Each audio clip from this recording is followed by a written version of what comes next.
Yes, yes, yes. It is the Castworthy podcast, and we are back. 2/3 of us here on this Sunday, July 27th, episode 282 of the podcast is here, and we're here to talk about a little bit of this, a little bit of that, and the usual, some banter. Um, Couple topics that you might be interested in, or you might not be interested in, but we here for it. I'm Big Steve, aka Hello, my name's Steve, on the Instagram machine, joined by EJ, the Sophisticated Savage, also known as Bourbon Ace, on the Instagram machine. And the VP is missing in action for now. We'll see if he pops in later. What's going on, big fella? How was the week? Week's been good, man. Aside from, some of the things you got in the studio chat, but all is well. Yeah, last week. Hold on. Last week you went out to brunch for Mom Duke's birthday. Yeah, yeah. Anything Dude. eventful? Huh? Anything eventful?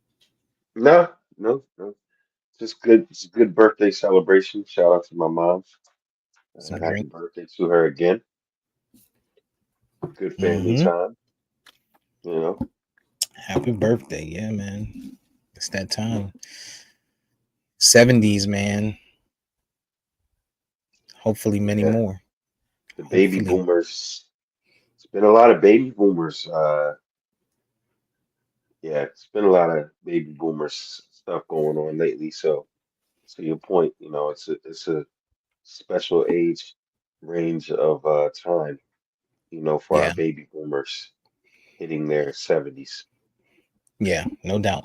You would think like by now, I mean they keep saying that the expected or the life expectancy in the United States is getting longer and longer, but yet we every day we pop up and we see people younger and younger, passing away. We're not seeing as many of those 90-year-olds. I mean, there's the one-offs, right? But you know, we're seeing some young ones, and obviously freak accidents and stuff like that. We'll go through some of that today. Um, but light week for me. Nothing too crazy. This week coming will be a little more eventful. I'm off Monday through Thursday. A little bit of chill time. Uh, Going off to a hotel over here. Got a little resort style pool. Chill out there for a few days. Wifey's has a conference, so I'm the plus one. I'm the arm candy. Uh, the hotel bar hookup. I'll be out there with the moms, me and Ash and the moms at the pool. You know, waiting for them to get out of work. Hilarious. All that. But other than that, man, heat waves galore out here. 90s and above. 95 feels like 110 out this bitch. Uh, just got to find some water. Find some water and be in it. Luckily, AC everywhere. Probably go take advantage of some free AC today. Maybe do the movies or some shit. Something like that. Bruh, I'll tell you this. Might have been Wednesday. Wednesday, yes, Wednesday leading into Thursday, my AC went up. Boy, oh boy, it was hot. And I was dependent on my home warranty company to send somebody out. They were dragging their feet. So I just called, one of the local electric AC people, came over for a good 85 bucks, fixed the short. It was a electrical short. I was back in action by Thursday Light night. light work. Yeah, brother. Yeah, you need that. You need that. You probably would have paid that anyway for your home warranty fee anyway. Literally the same fee. Literally. Yeah, sometimes worthy, sometimes not. Um, Wild week, man. Wild week. Let's start somewhere happy. Training camp started this week, NFL training camps. I thought you said somewhere happy. Oh yeah, well, for some of us is happy. I mean, the happy part is NFL is coming, man. We got what after this Thursday? I think this Thursday is the whatchamacallit game, right? The Hall of Hall of Fame Fame game. game. Yep. Yeah. So after this Thursday, we got football every Thursday until January. Puts me in a happy place. Closer and closer to NFL kickoff, season kickoff. You know what I mean? Yeah. I mean, I've always hated training camps, you know, from forever. I hate it. And even for the NFL, I just think they don't. I think it's the way that they do it's just archaic to me. It's like, why not have the OTAs mini camp and then go into training camp? To me, it makes no sense. You literally are doing the same thing. You starting off the year doing that, and then you break, and then you come back, and then you have this frivolous time period from August where you're in shorts and then shells and then full pads. When if you just did OTA's mini camp, you could just go straight into full pads, which Yeah. is what college does. But I don't know, doesn't make sense to me. I feel like some of these like teams need to start leveraging the um the trainers that the players use in the off season as well, right? Instead of just their staff that they have there, like at least for your superstars, like your starting quarterbacks, your your star running back, your star wide receiver, your star cornerback, whatever, right? You need to maybe leverage, have a conversation with the person that they train with in the off season, because they're not getting hurt in the off season. And a lot of these guys, we see these videos of them training very hard, right? CD Lamb, for example, this dude, like, there's always videos of this dude training at the beach and here and there and everywhere with with his trainer. A lot of these guys do the same. A lot of them are using LeBron James' old trainer. I forget his name, dude out of Miami. It'll I have come no to idea. me. But and in the off season they're not getting hurt. You know what I'm saying? Like when they're training there, as soon as they come into camp, you know what I mean? Obviously, once you start to make some impact and you start moving at different speeds, that can that can have an impact on it, or increase the odds of injury. But if I don't know, man. I don't know if they're focusing on the same type of stuff, right? And you just gotta we still see these non-contact injuries. We're still seeing guys leave day one, day two in some of these camps, with ankle injuries, with Achilles injuries, with ACL injuries, like toe injury. I think that's what your quarterback had, right? Well, he got stepped on, so it Oh, wasn't okay, that's really. a little different. A little Yeah, but different.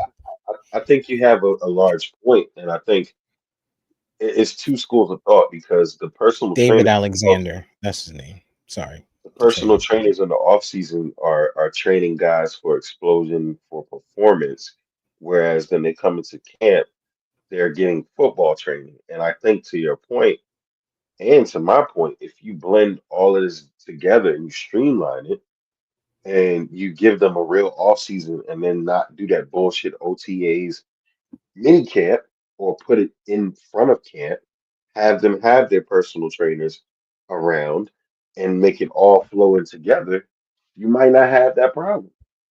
Yeah, You think about it, if I'm going from the off season and I'm working and I'm doing all of this, then I take a break, then I come back, I do OTAs, mini camp, then I take a break.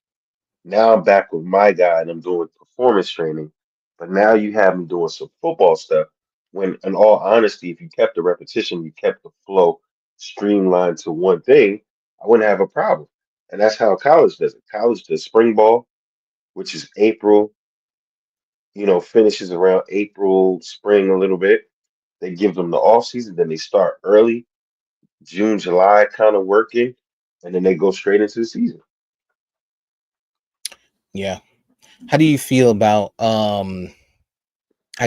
your squad from what you've seen? Like obviously it's super super early. We're talking about week 1, but like we're seeing you got new people in new places, and I know you follow your Jets people, I follow my Cowboys people, so you see different stuff than what I see. And so how do you feel? Are you seeing like chemistry and stuff like that on the videos, or how you feel about it? Yeah, man. I mean, listen, I was after year one, I was not a big Robert Saleh fan. I thought the team lacked discipline, um, just from the antics that we saw in Michael Clemens, going back and forth, cursing out fans. Like anybody that's ever played any sport of any kind knew there was a lack of discipline there. Aaron Glenn has come in, he's brought that Bill Parcells experience. It's no nonsense. He's detailed. He's coaching everywhere. He's focused on football, and all of the players say the same thing. All of the players say this is an environment that we never experienced in the last 3 or 4 years. And you're seeing guys, even though it's early on, you're seeing guys like Will McDonald, who had 10 and a half sacks last year. Everybody's already saying he looks better just from the coaching alone. So, I'm pretty confident. I'm pretty excited. And week one, we're going to see, right? We're going to put it to the test versus Aaron Rodgers and the Steelers. So I think, everybody's excited for that game. The whole league is excited for that game. Yeah. Yeah, well, same thing. Like for us, you got Cowboys and Eagles, right? Eagles coming off of a Super Bowl win. Cowboys with a brand new coach, rookie coach. Nobody's even seen what this guy can do. Um, so I think that's gonna cause for either it's gonna be good or bad early in the season because no one knows what this guy's scheme is going to be. Nobody knows what he's got going on, what he thinks, how he's going to use the players. Um, so I'm excited to see the Cowboys. The one thing I did see before I talk about the Cowboys, I saw about the Jets. They asked Brees Hall, and I like his answer. That's why I want to talk about it. They asked Brees Hall. I also like the way Micah's handling it too. But they asked Brees Hall. They're like, "Yo, how do you feel about not getting your contract talks, your contract extension as yet?" And he was like, "Yo, this is a whole new regime. This is a whole new coaching staff. I'm not their guy. They didn't draft me, so I got to go out there. I got to grind out and show them that I'm the guy that they want."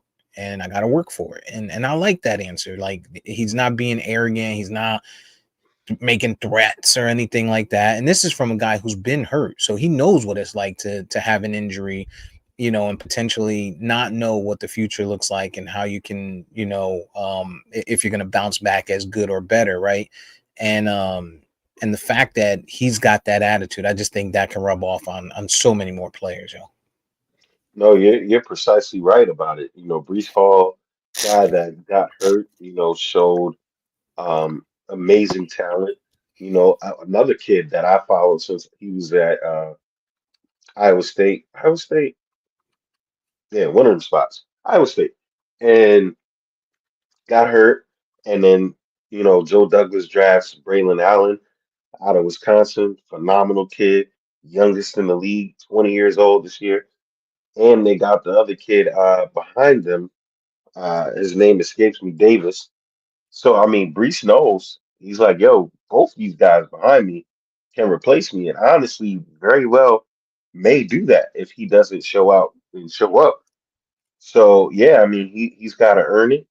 The only two guys we extended was Garrett and Sauce, and arguably two of the highest ranked guys that we've had at that position. So, got to make it happen. But to your point, that's what you kind of want to hear, as opposed to Micah Parsons. How do you feel about Micah?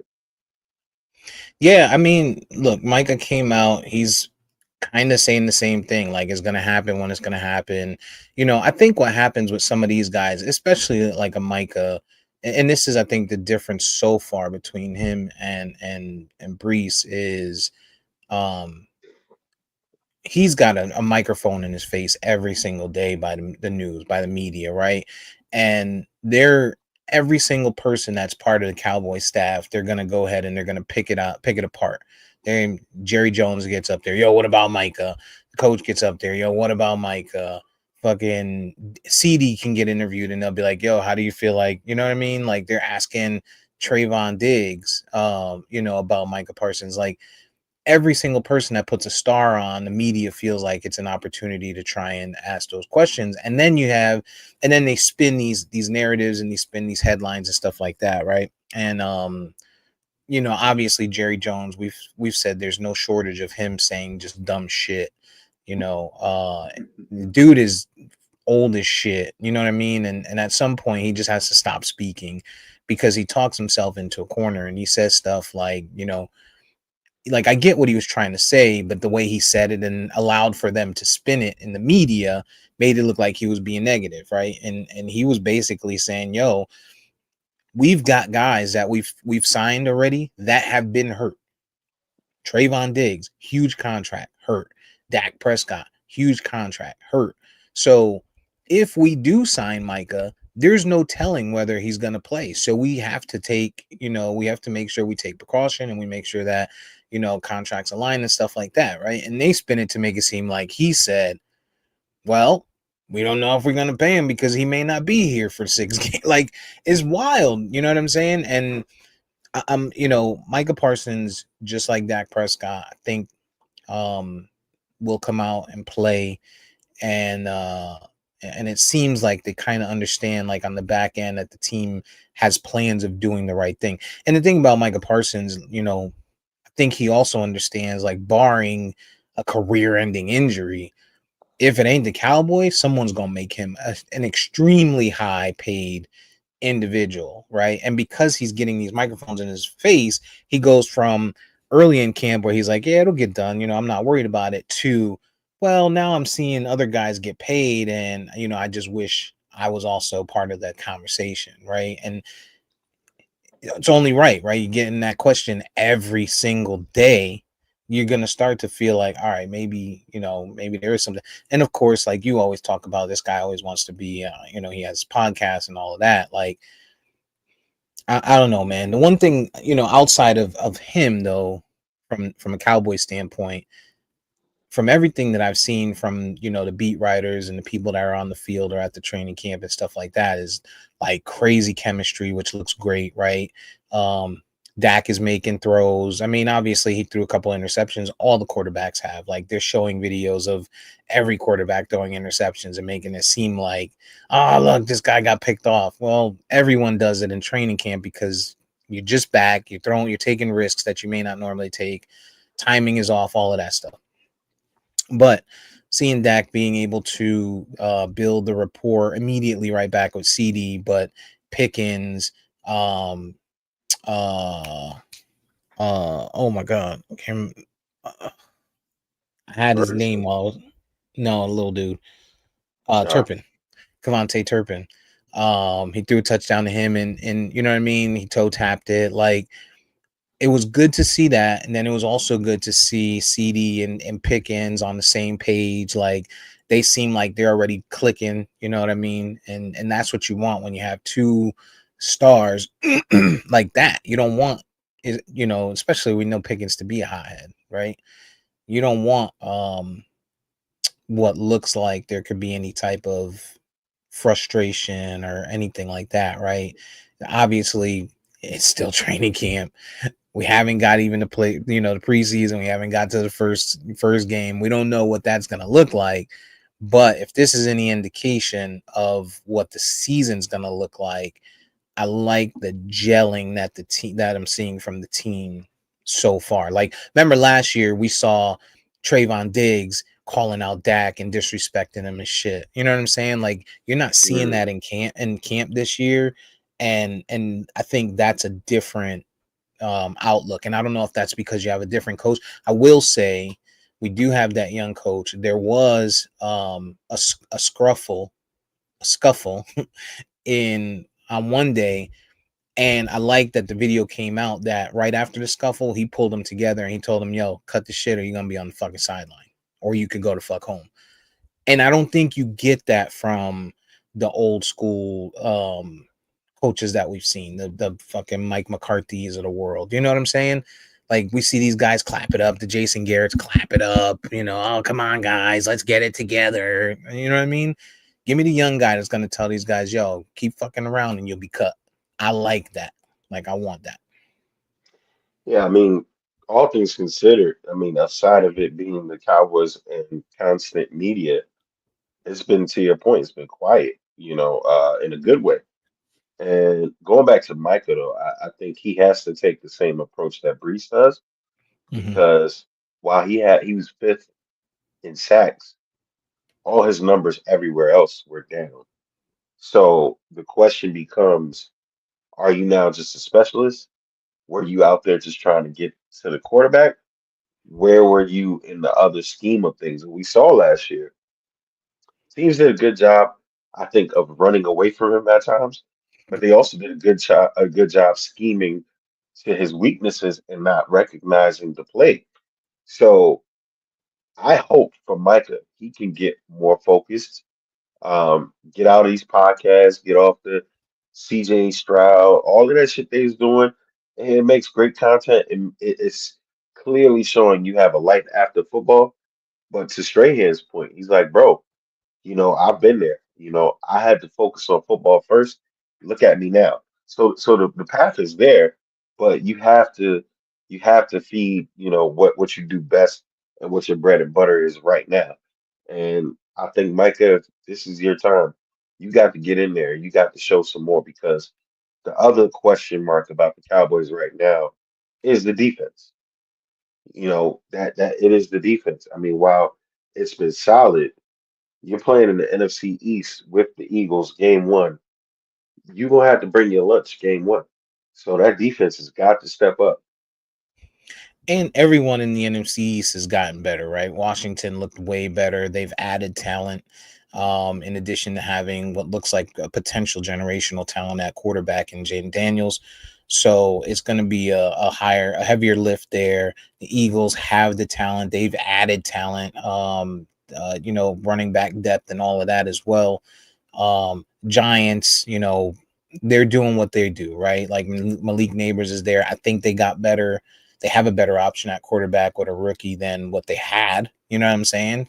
Are they going to be people to worry about? Probably not so much. You know what I mean? Their defense is good. It was good last year. It was good the year before. Probably be good this year. But it don't matter if they can't score.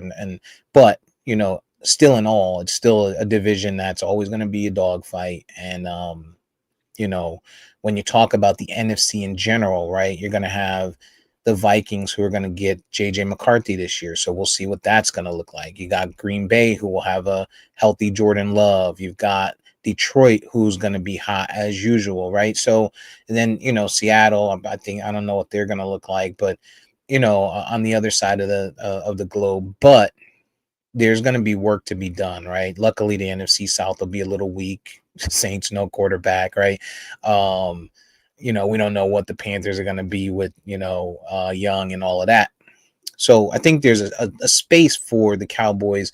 They should be able to, barring again, major injury, like a Dak injury again or something like that. They should be able to kind of move into the playoff position, a playoff position. They should be a shoe in for the playoffs. It's just enough of just getting to the playoffs is how I feel. You know what I mean? Like we've had enough of that. Now we need a couple of wins. Like obviously you want the whole thing, the whole shebang, but at least make it to the fucking NFC chip game. You know what I'm saying? If nothing else, that'll make me feel a little bit better, and then we'll go from there. So I'm excited for the season. There's other teams that you're seeing videos of from their camp and same type of thing. People throwing interceptions, people trying to get their timing down and shit. So I can't wait, man. Hall of Fame game this week, and then from there, after Hall of Fame game, that's when we start our draft prep. We do our draft order, we do our keepers, fantasy draft, and then right after that, it's go time, baby. It's here. It's here. It's definitely here. NFL season, baby. Can't wait. Can't wait. Um, Yeah. I'm going up to Jersey for week one to see Aaron Rodgers in person, hopefully play the worst game of his life. Um, yeah, I can't Pittsburgh. wait. Yeah, Is that that's in New in Jersey? Jersey. Yep, Okay. MetLife. Game one. Uh they showed, obviously they showed his video, first throw in camp, interception. Like So, but again, timing and all of that. Like I'm not gonna say Well, it's that it's a was par flop for the decision. course for him last year, though. Yeah. I mean, the numbers didn't reflect it, man, but he played terribly as an individual, just holding the ball, just doing all kinds of stuff. So I mean, you know, the Jets fan in me can say it'll be just the game he comes out and throws for 600 yards. You know what I'm saying? Hmm. Against us, right? But if he plays anything like he did last year, decision wise, and we get to him early, it might be a long night. And if the Steelers start out this way, you have to really question what Mike Tomlin's future is going to be. And I don't know that Tomlin wanted him, but maybe he did. But you got a lot riding on this guy right now. When you could have taken a Shador Sanders, built for the future, you ship Pickens away. I don't know. Speaking of Shador, early on, how do you feel about the fact that they're saying he's not getting reps in camp, and there's a possibility or chance that he doesn't even make the team. Um, like, what do you make of it? And if that's the case, where do you think he lands? I don't know. It makes sense, and this is what we were kind of getting at before. You kind of haven't given him a shot. You drafted him real low.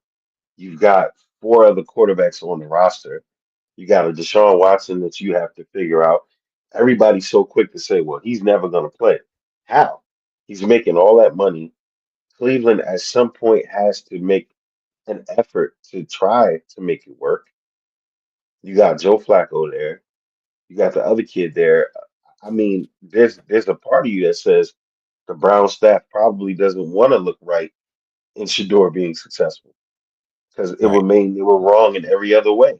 So I don't know, man. Hopefully, if they do let him go, hopefully he gets picked up quickly from someone somewhere. I don't know where, maybe Tampa, to maybe develop down there because Baker really doesn't have a solid backup, um, and he can be Play with with his brother. play with his brother. I mean, if I'm Cleveland, I want to be right. Like, I would want to force Shador in there to make it look like, yo, I got this steal in the fifth round. You know what I'm saying? Like, all of y'all passed up on him, and we passed up on him, but at this point, we grabbed him. Like, if I'm Cleveland, I would want that to go right. If he doesn't end up making that team, though, for some reason, I think he may end up in Pittsburgh. Like, if I'm Pittsburgh, I'd be the first one trying to make the call to get him as an Aaron Rodgers backup. Let this kid sit behind Aaron Rodgers. As old as he is and as bad as he looks for the last few years, that doesn't take away his football knowledge. That doesn't take away his ability to teach other kids. Like, we've seen Jordan Love come out and look good, right? He sat behind Brett Favre. Like, usually these guys, Dak Prescott sat behind Tony Romo. Like, when these guys get a chance to kind of sit behind somebody and not get thrown straight into the fire, at times it does turn into success. And so I wouldn't be mad at him getting scooped up by Pittsburgh, who's one team that probably needs a backup, a young backup, not no Mason Rudolph.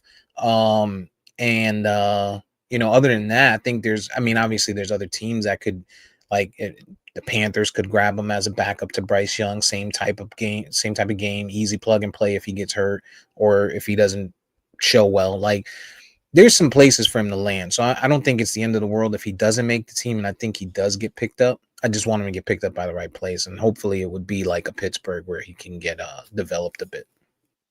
Yeah, and I mean Cleveland, you have to question why he's not getting the reps when everything we heard prior to this from the OTAs, he showed he was better than the other kid. He showed that he's been doing well. Flacco is 40, 41 years old. Are you really banking on this guy to do anything? I mean, he should be the one that goes to the practice squad. Granted, I understand he's got the experience, one of the best playoff quarterbacks of all time. He's proven that even at his older age, he can still do it. But how does that help your future? You know what I'm saying? So I don't know. And they still got Deshaun Watson. Yeah, no doubt. No doubt, man. Well, football season's right around the corner. Can't wait for that. Looking forward to it. And obviously, week over week, we'll be talking more and more about it as we get closer to it. Get some picks in and all that fun stuff. Get ready for draft season. Um, yeah, man. So this week, right? Wild week, losses, right? They say death comes in threes.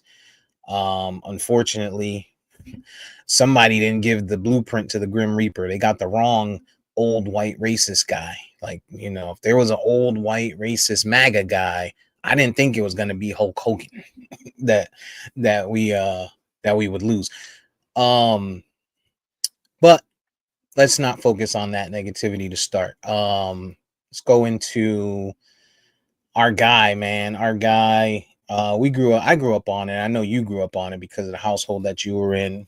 Um, the Cosby Show was just pivotal. Like America's family, America's black family. You know what I mean? Bill Cosby was America's dad, and Malcolm Jamal Warner, who passed away this week. Rest in peace to him. He was in Costa Rica, got caught in uh, Current. uh, current wave, rip current, and Yeah. didn't make it, man. Didn't make it back. He was out there with his wife and his daughter. His wife is a young lady actually from Bridgeport, Connecticut, Wow. friend of the family. Wow. Um, and yeah, so she was going through some things out there, and internationally getting the body back and stuff. Obviously, they want to make sure there was no foul play and all that fun stuff. So, but that all panned out. So hopefully, things will go well from there. But huge loss, man.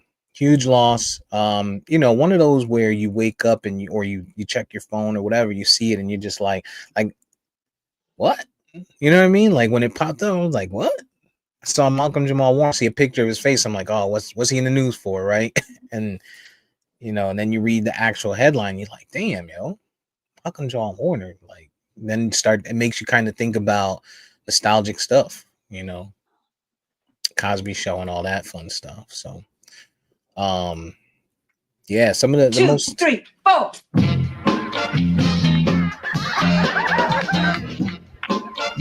some of them. I mean, there was some really good scenes, man. I think this is the most memorable for Malcolm Jamal Warner. Baby, baby, I got the feeling. You don't know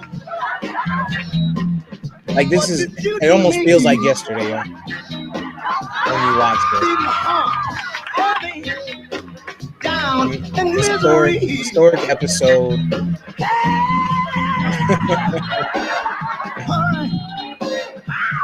Wild, yo. Baby, I got that feeling, baby. Can't happen. Look at Denise in the background. Just wild. Baby, baby, There's my baby, girl Rudy right baby, there. baby, baby, baby, baby, baby, Historic, baby, man. baby. I got that feeling, baby. Baby, sometimes I'm up, sometimes I'm down.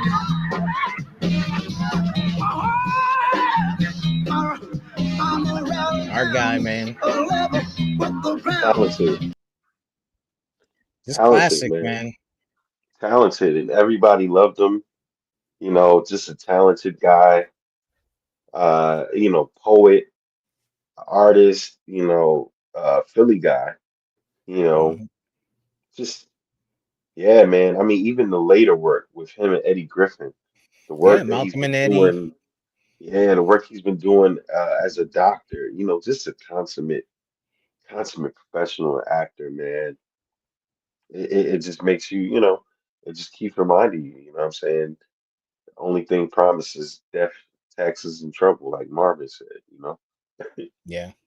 It's crazy. Like the one thing, because people go away for these windows of time, right? Like we saw him do, obviously the Cosby Show for so long, then we saw Malcolm and Eddie for so long, and he had a couple other shows that didn't last too long. And they go away or whatever, but then when you have tragedy like this and you see all the positive, like the pouring out of positivity that come from, loved ones, friends, families, coworkers, no negativity, right? Sometimes there's always some level of negativity for any star that passes away. And with Malcolm Jamal Warner, I just think this was one where every single person that posted about him, fans, coworkers, friends, loved ones, everyone had positivity to speak about him, man. And tough loss, man. 54 years old, which is young, man, super young. And just goes to show you gotta be aware. um, the one thing that's not defeat that you can't defeat outside of the one thing. But Mother Nature, man, Mother Nature is one that you can't go hand in hand with. Them trees is heavy, them waves is heavy, that heat is hot. Like you got to take care of yourself and be prepared and be ready when you go into these any situations, man. So, but rest in peace to Malcolm Jamal Warner. For sure, for sure. Um, we also heard about Ozzy Osbourne this week, who passed away. Ozzy, OG Ozzy, Wild Boy, lived. I Wow. mean, he lived a life. He Prince lived of a life. Darkness. This Yeah, man. Wow. Ozzy lived a full life. If nothing else, we've seen him in public eye on TV. We've seen him in public eye as a musician. We've seen him speak out and just be, saying some wild ass shit. He was impacted by Parkinson's and stuff. So, but yeah, yeah, Shoot, Ozzy Osbourne. he went through the drugs, the everything. I mean, that dude lived rock and roll to the fullest, man. So shout out to him. Yeah, man. He's a wild boy. 76 years old. 76 Baby years old. boomers, man. That baby boomer Yeah. His wife, I remember there was a pact that they said they made that, they would go together. They would go to New Zealand and see this doctor, you know, like a Kevorkian type of thing, and they would go together. So hopefully, Sharon doesn't do that, right? Obviously, she's still in the public eye, and you hope that doesn't happen. Hopefully, she can get through it. Hopefully their family can get through all of this. Kelly, who was another one who's in the public eye, right? Um, but best wishes to them, just the same, just the man. same. Sheesh. And That, they say that, it comes in threes, right? that's some strong kind of love to say, yo, that's some strong kind of love, brother. Take me out when you go. Wow. Ooh, Yeah.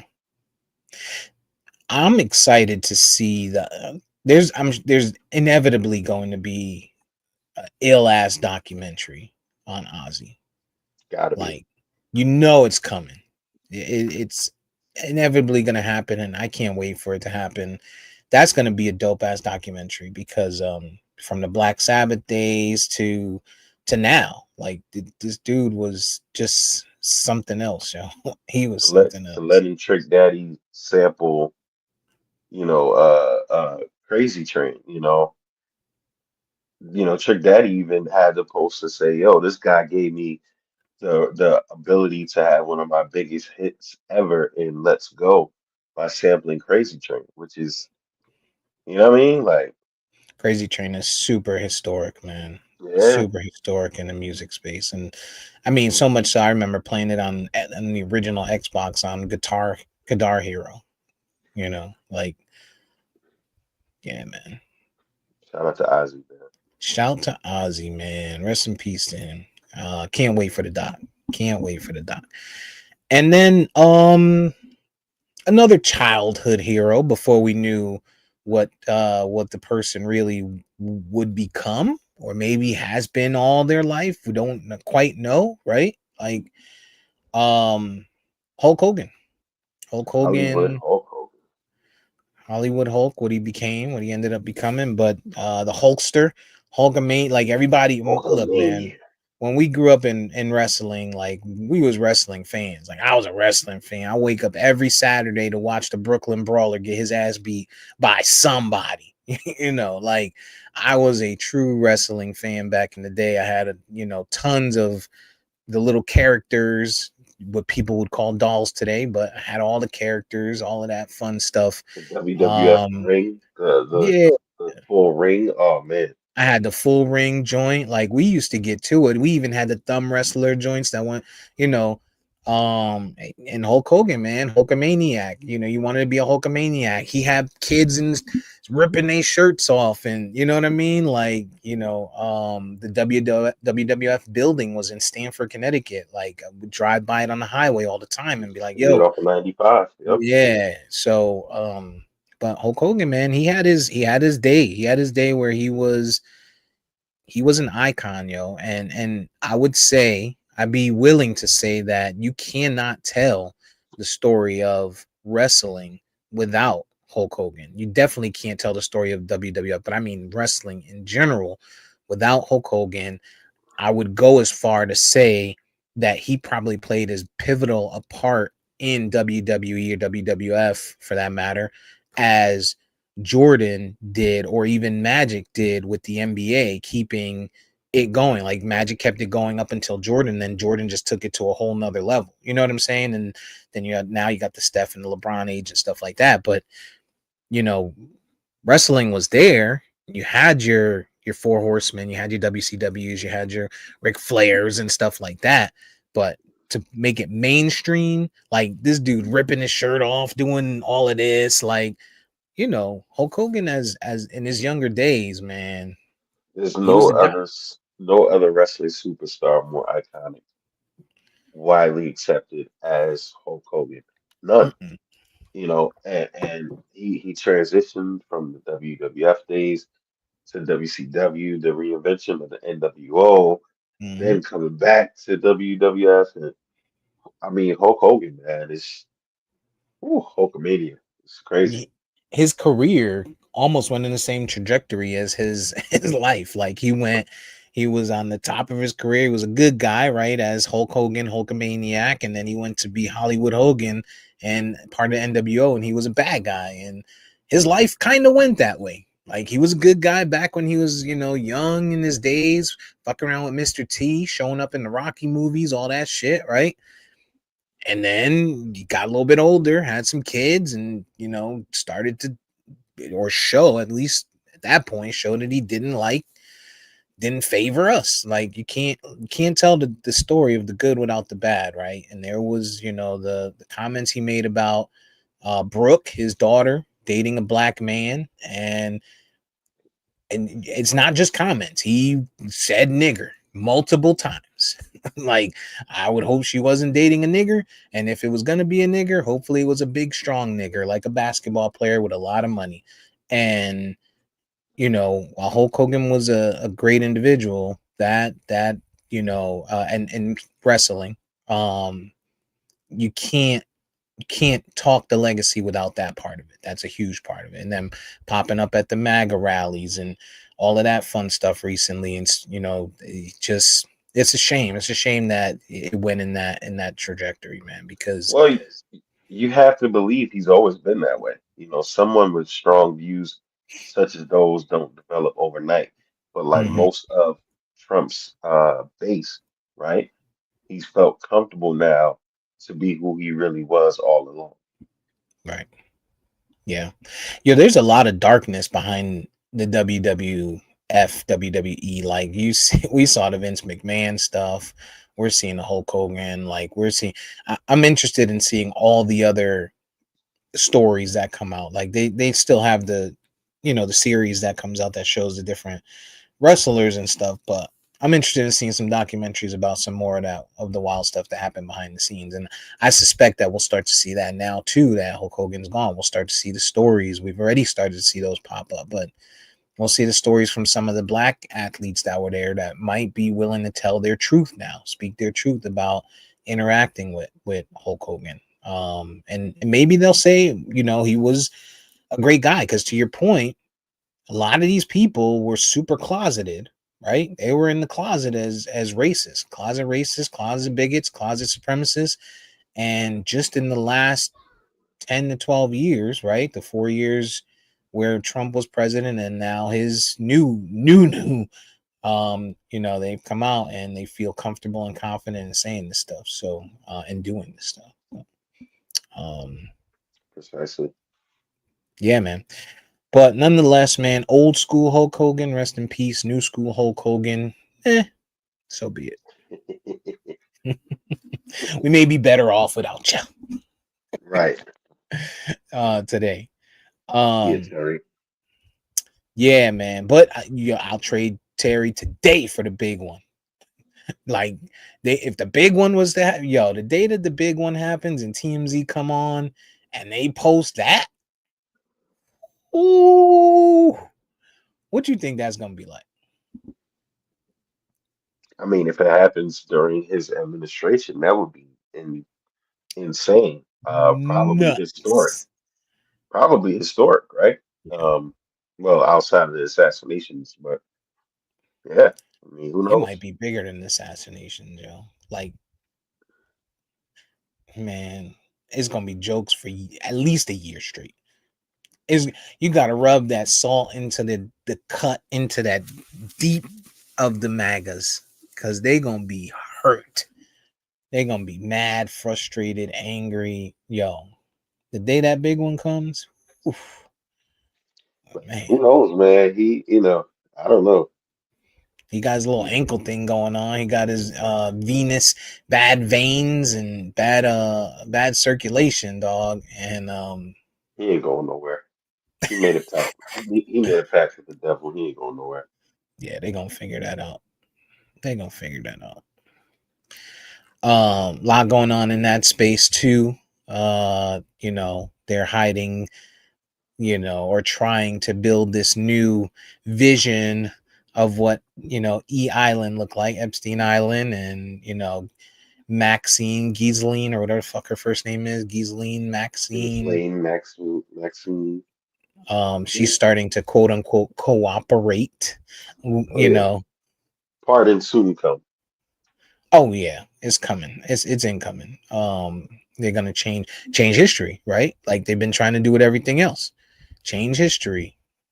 They had the meme where remember in Goodfellas when Tommy was going to get made, thought he was going to get made. Oh yeah. They said that's how Maxwell gonna get pardoned, thinking Yeah, you she's got to going to get made. go up to the big house and sign the release papers real quick. Yo, that They, joke was hilarious. hmm yeah, they gonna get her. From a They, political standpoint, you know, to not to, be on the MAGA thing so far, I'm really disgusted in the Democrats who continue to fly this flag, ignoring the atrocities that are going on in Gaza, in the Gaza Strip, and in Palestine, and the Palestinian people. They're at a level of starvation where mass death is coming. And these people, Hakeem Jeffries, all- well, Hakeem's kind of, I think, pivoted a little bit. I can't remember the guy, the other guy, the Democratic guy. Can't think of his name, but also a New York representative. You know, just turning a blind eye, just being completely ignorant about it all. It's disgusting. And these are the times, right, where if you're going to be objective, if you're going to be an American, if you're going to be critical, if you want to say one thing is good for the nation and another isn't, where is your outrage at your party on this issue? We're talking about a humanitarian issue. We're talking about modern day genocide. We're talking about modern day Hitler esque type stuff, right? We heard all of the war stories and the horror stories about how we have to send all of this to Ukraine. We got to do all of this for Ukraine. And Netanyahu has been doing this crap with Palestine for how long? And we not only helped this guy and didn't sanction him, we selling him weapons. And now, the tide is starting to change. People are starting to get louder about the atrocities. But here, the party, supposedly for the people, supposedly the morally correct party, supposedly the people that care, right? They're the main ones turning the blind eye. Where's the outrage? It's nasty, man. And this is why me and you continually say, I can see both sides of the coin, right? See both sides of the aisle. But it's like this is the shit that we talk about. You can't just tell me that these people have the good interest of the people at heart when they just turn a blind eye to this shit. And it's nasty. Yeah. Yeah, it's been loudly quiet, right? Like loud behind closed doors. We see the videos of them, in session, going back and forth about it, right? But publicly, I don't think we're seeing, the rage, the level of outrage that we would expect to see from Democrats that like to speak about these types of issues, right? I would like to see more of that. It's What's going on in Gaza is just absolutely ridiculous, yo. Enough is enough. Like it is it like you can't tell me this is not uh planned. What's the Genocide. word I'm looking for? It's Planned ethnic cleansing. genocide. Yeah. It's I would genocide. Trump posted recently, finished the job. Like that's just, come on, man. How could you? Yeah, I don't know, man. It's And bad. you got these reps out of New York that, they're getting funding for wherever, who knows, right? We know the rumors, we hear the rumors, and you see the citizens running up on them. Hey, can I talk to you? Hey, why aren't you speaking about this? And then just going back and forth, just smug, just ah, well, it's about October 7th. Whoa, it's just it's nasty. This is a person that's supposed to represent the American people. If you don't have compassion to speak out of what's going on over there, how do you really feel about the constituents that you represent in your very own districts that are poor and downtrodden and don't have the advantages that others do? How do you really feel? Right. And I'm supposed to believe that you care about me because you vote blue? Nah, nah, nah. It's Yeah. unacceptable, man. It's unacceptable. Yeah. Yeah. I would. I mean, look, I get that they've got to remain hyper focused on what's going on here as well, right? Like I completely understand that. Because it's starting to get out of hand here, and if they don't pay super close attention here, it can get worse. But those are what's going on over there is very important. And it can be a driver of change in what the midterms look like, and what we'll see in 2026. I hope that there's a larger focus on it. I hope that we see some more people speak out about it. But I don't put too much stock into it right now. I don't. If I was a betting man, I wouldn't expect it. I don't, unfortunately, right? I just you know they want to be on the right side of some stuff when it's timely, and right now I just don't think that it's timely for them. So unfortunate. Obviously, our best wishes to Gaza, prayers, if you will, if you're a praying individual. And we'll just continue to see, man. Like, as a country, we're becoming this country that just like, and I don't mean, us as citizens, and some citizens, yes, because some of them believe in it, but the people running this country and what they're making us out to be is like, it's just filthy, man. It's filthy.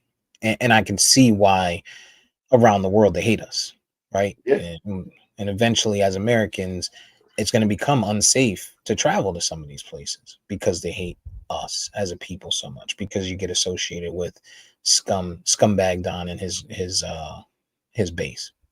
Yeah, and I mean, I've said it before, the moral fabric of this country is on display. And I mean, I've always argued that I never thought this country had any meat to begin with, to be honest with you. If you want to go back to slavery and how there have been no reparations, there's been no atonement for any of that activity and all of the other things that have gone on after that. We talk about Jim Crow, segregation, Tuskegee experiment, on and on and on and on, right? But we came to a point in this nation where we believed that we were moving forward, we were getting progressive, that we were doing better, we cared about our fellow man. And in comes Trump and exposes, what the majority of this nation actually feels. And then you look on the other side, you say, well, I could depend on my party to do right, right? Nope. You see these guys that have ties to, quote unquote, supposed or alleged ties to Israel, right? Ah, nothing to see here. I had a lot to say about Ukraine and how we had to move in and help those guys, but nothing to see here. So, as an American, you really question, like, what are we really built on? I don't know. Yep. Yep. Yeah. Yeah. It's exhausting, yo. It's exhausting. What we're living through right now, and it's just a matter of you got to do what it takes to get through each day. Um, I think I said it a couple episodes ago, and that's kind of where I'm at. I'm trying to take my mind off of a lot of it, but it's hard. It's all in our algorithm. They're force feeding it to us.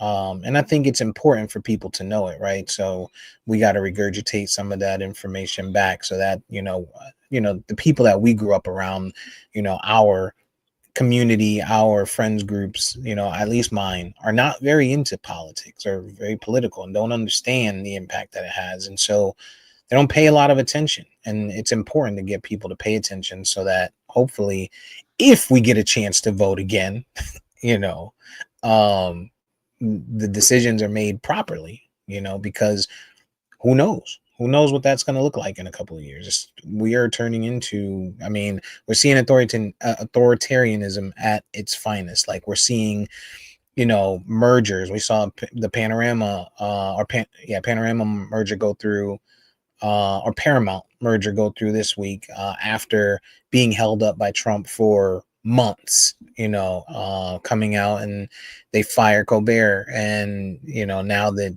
merger goes through, right? They commit to the 38 different media stations potentially changing from left to right wing, right wing media, and now the merger goes through, so we're living in some wild times in this country, and I think people got to pay attention to it because they feel like, oh, I'll be fine, I'm gonna get through it, or I'm old, I only got a few years left anyway, or whatever that you think, right?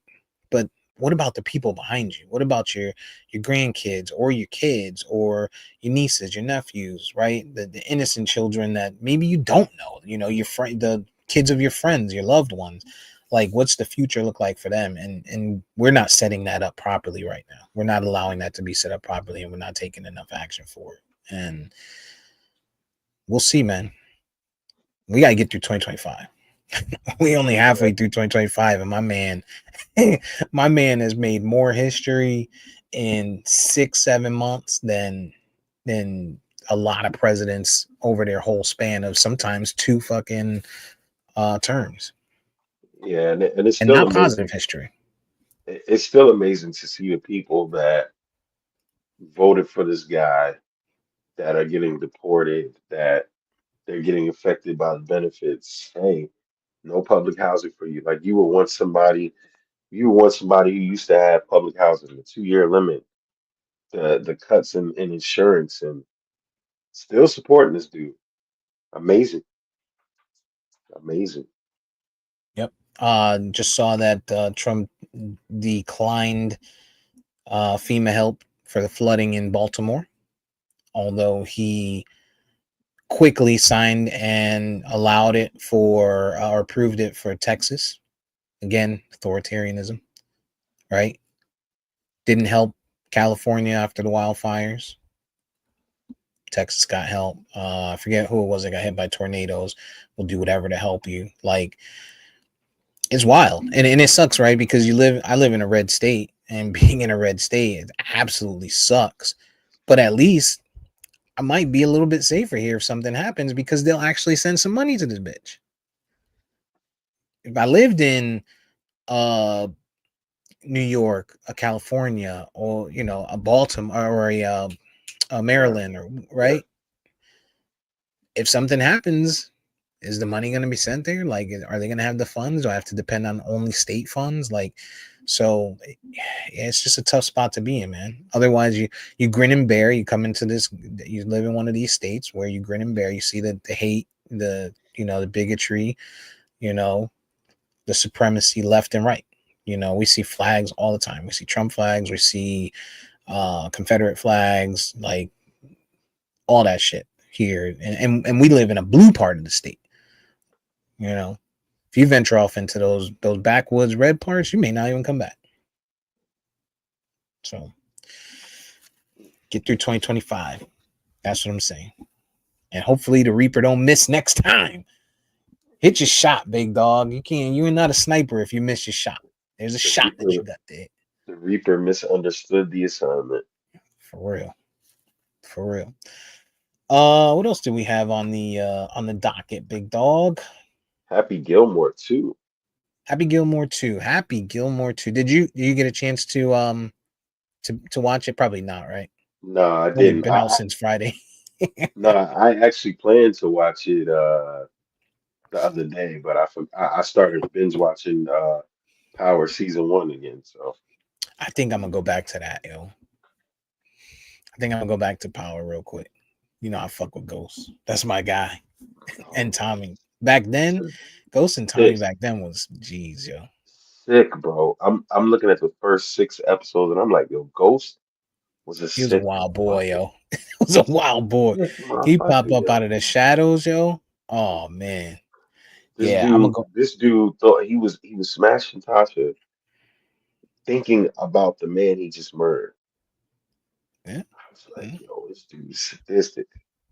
yeah. And the crazy part when you think about it, and one of the, not to get off a Happy Gilmore, but one of the bloggers or one of the channels, Movie Bot, they're heavy on Power Universe and they do real deep dives. He said it. He was like, "Yo, we really, out of all of the five seasons we got him, we really don't know who he was and what made him be this way.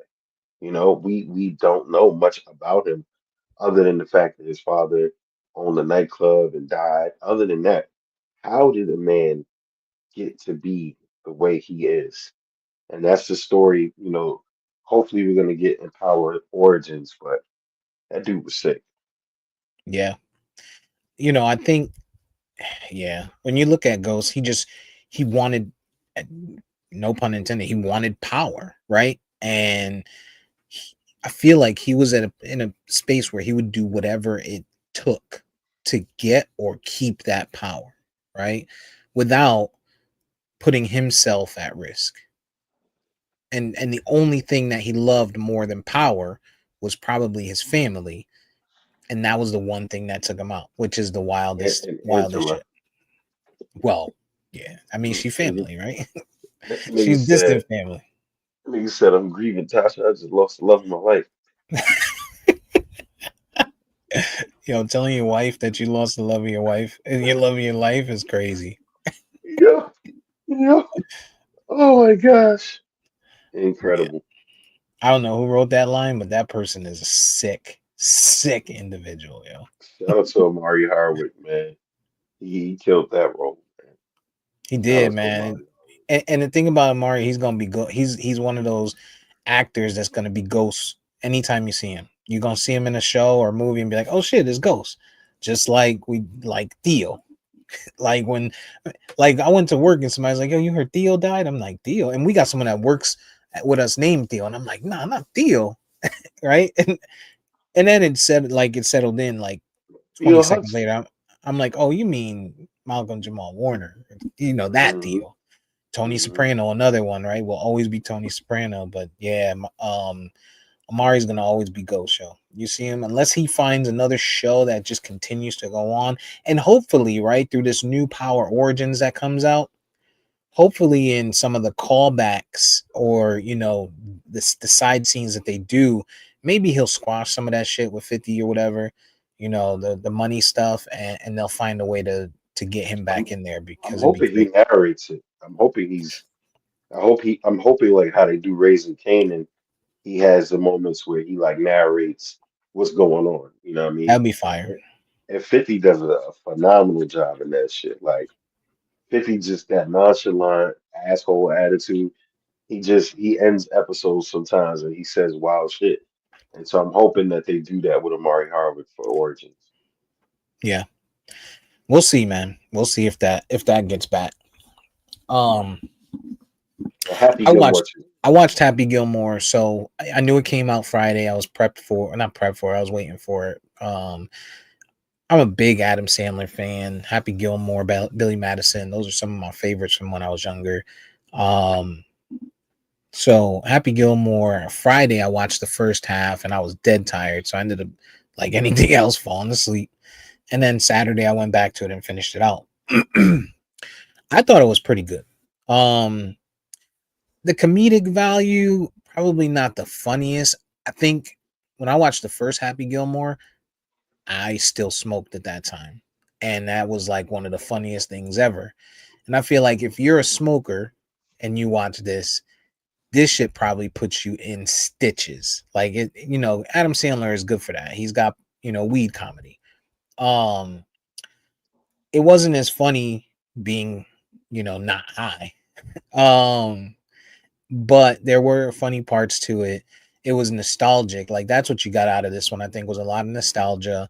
It was a loaded cast. So many cameos. Like you got to see Eminem was in it. You got to see Cameron in it. You got to see my girl Kelsey Plum in it, looking Kelsey Plumish. Even though she wasn't in it very much. But yeah, you got Boban was in it because he played the part like he was the big guy's son from the first movie. This was it was well done. It was a good. Chuck Daly was in it. A lot of golfers were in it. Rory McIlroy, um, your boy,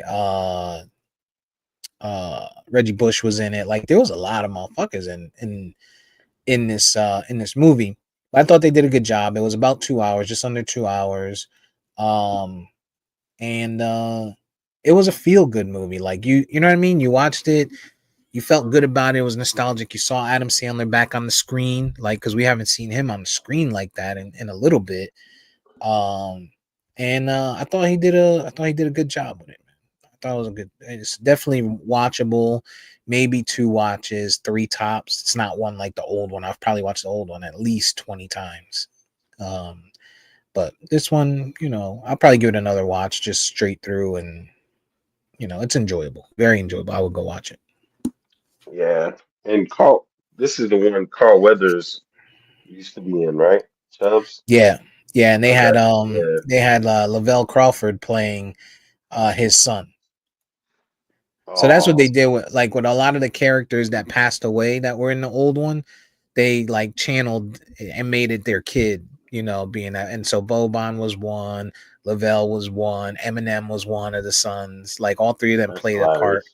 Yeah, and then he had his daughters in it, which was pretty cool to see. You know what I mean? Like, and you look at his daughter, and God, she looked just like him, just like. And the wife from Modern Family is in there, Mm, and I like her.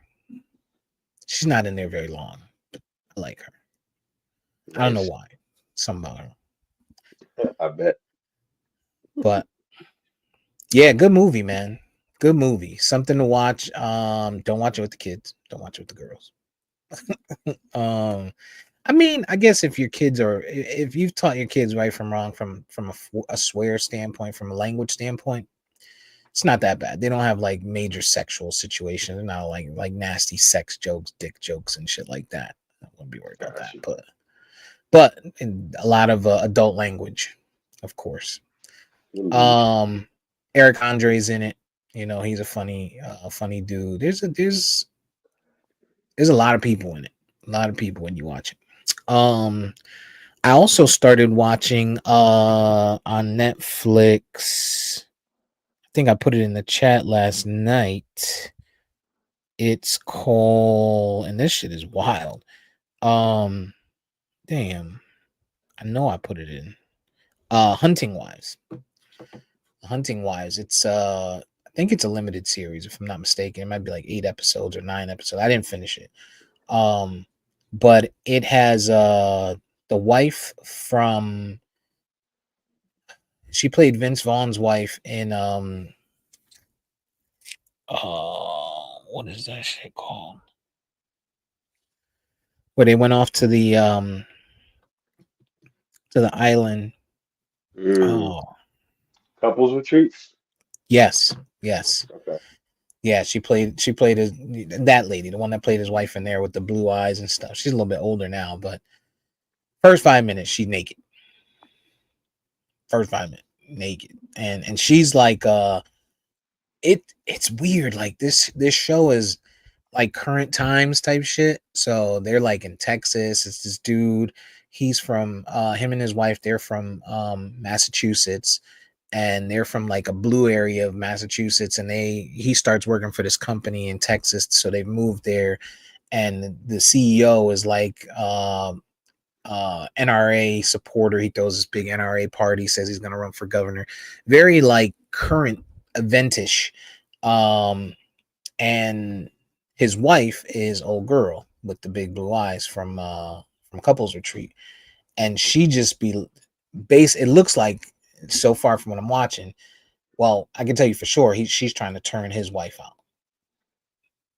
turn her out, turn her out, So we and want to turn them it's to cloud aggressive. jumps. It's not like, oh, let's be friends. No, no, no. It's she turning her out, hands on the thighs and all that stuff. So um it's interesting, but they have like a group of wives and stuff, and yeah, man, it looks like it's gonna be a good watch. You should check it out. I think you'll like it. I think you'll like it. A couple other things where I got through 1 or 2 episodes and didn't like and turned away from them. I still didn't finish, but dude, that I think I might have talked about it, but I watched the Menendez brothers joint on Netflix. Okay. Man, that shit is dark. That shit is dark, yo. Them boys went through it. Them boy, if what is being said in there, right? Because I'm assuming that some of it is being, you know, uh made to look a little more excessive than what it was, exaggerated, if you will.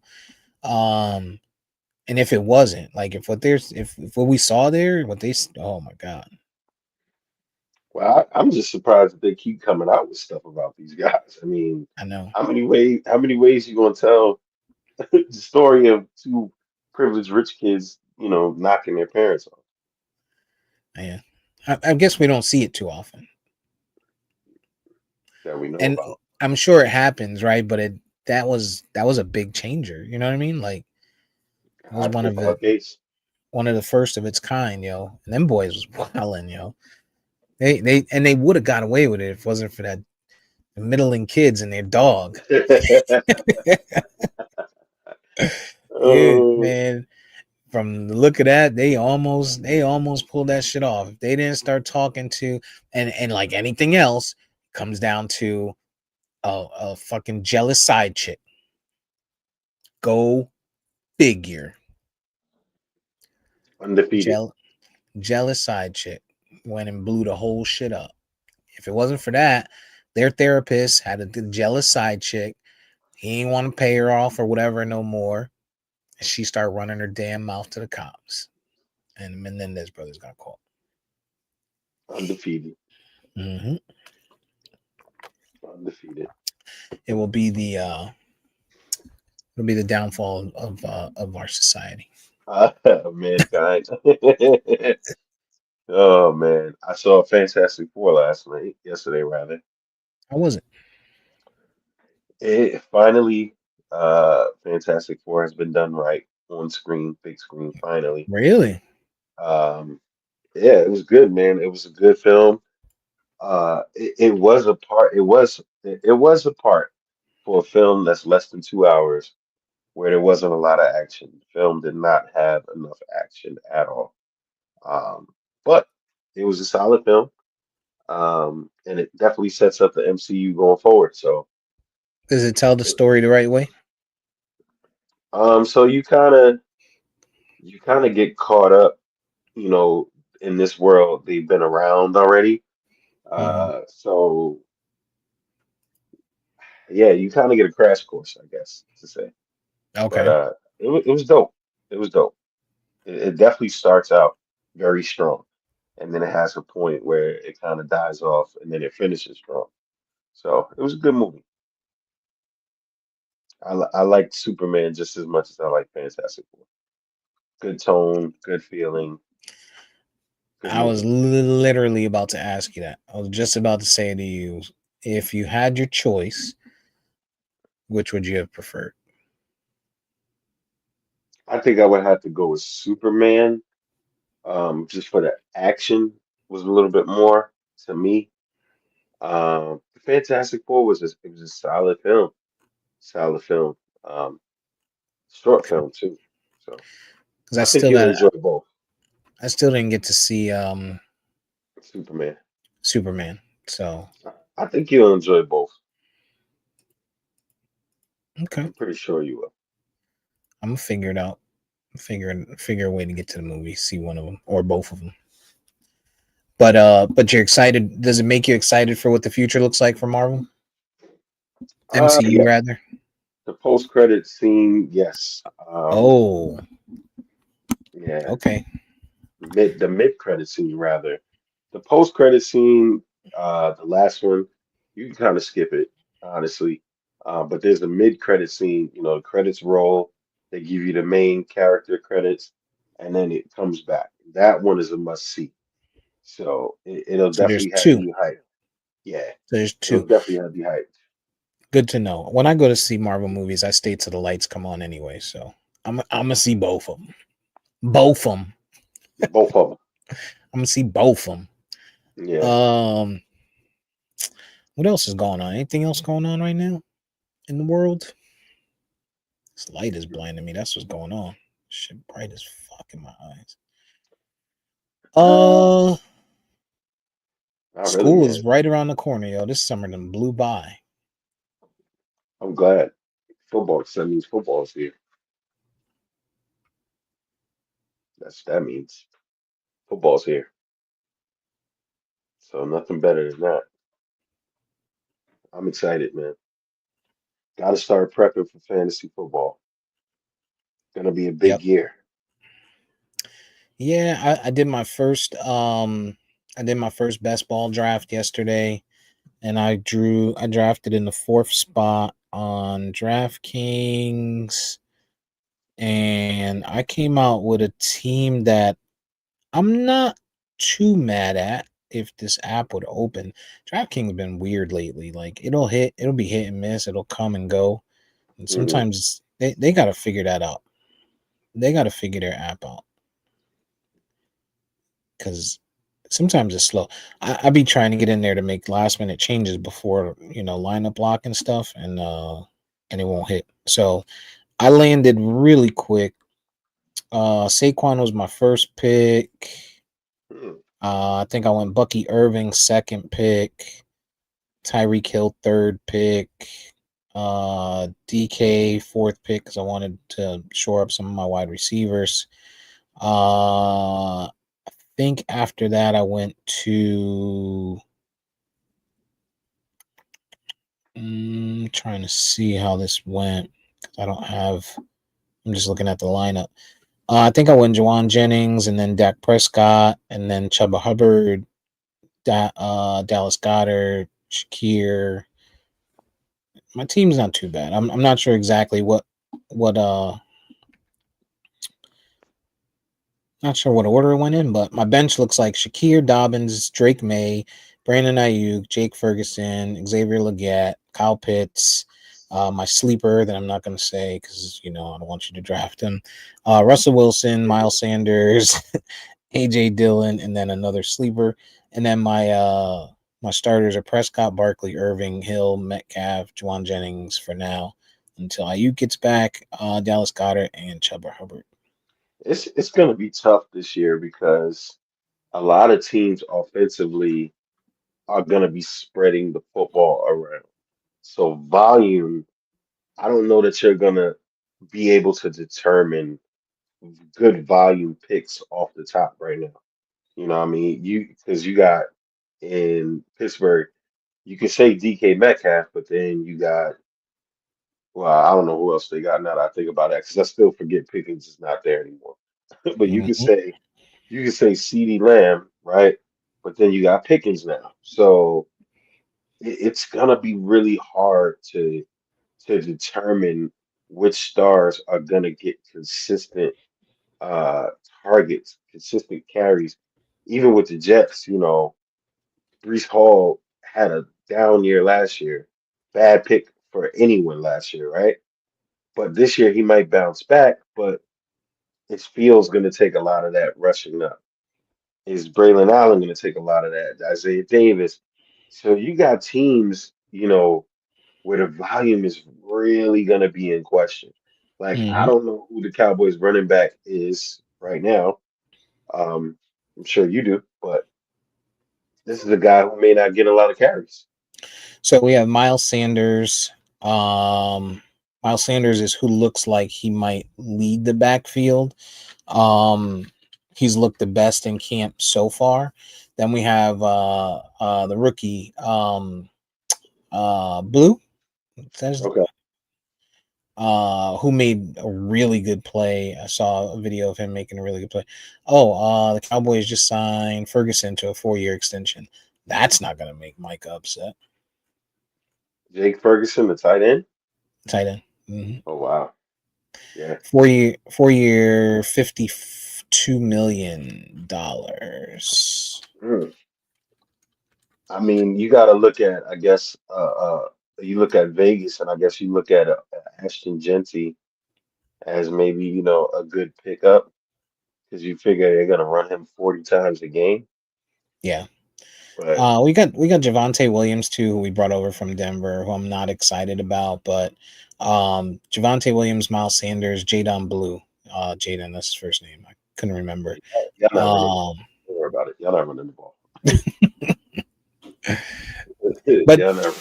Jadon Blue, I think, will be the starter at some point this year, unless Miles Sanders bounces back. I don't have any feel about Javante Williams. Maybe he'll get goal line work because he's that kind of guy, but I think Blue will be our starter. He's got comps to, in my opinion, Chris Johnson. He's fast as shit, runs, sort of upright, and he can catch the ball out of the backfield. And that's what makes for success, at least for Dak, right? Is when he had Zeke catching out of the backfield, he looked really good. When he had Tony Pollard catching out of the backfield, looked really good.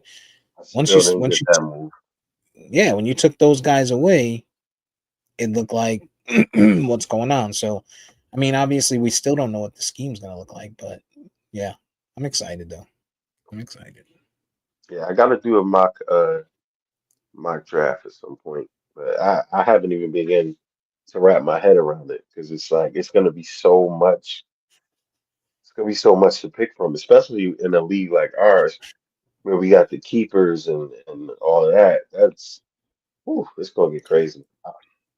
Yeah, you know how I do. I'm gonna start turning on my fantasy football network on Sirius on the way into work and the way home from work, listening, and then I'll start doing my research probably in about a week or two as we get closer to the draft and create my spreadsheets and get it popping. Whew. Mm, Go time, baby. what a time! What a time! Um, all right. I'm feeling good about where we are right now. Indeed. It is 12:19. Yeah, I think we're at a good stopping point.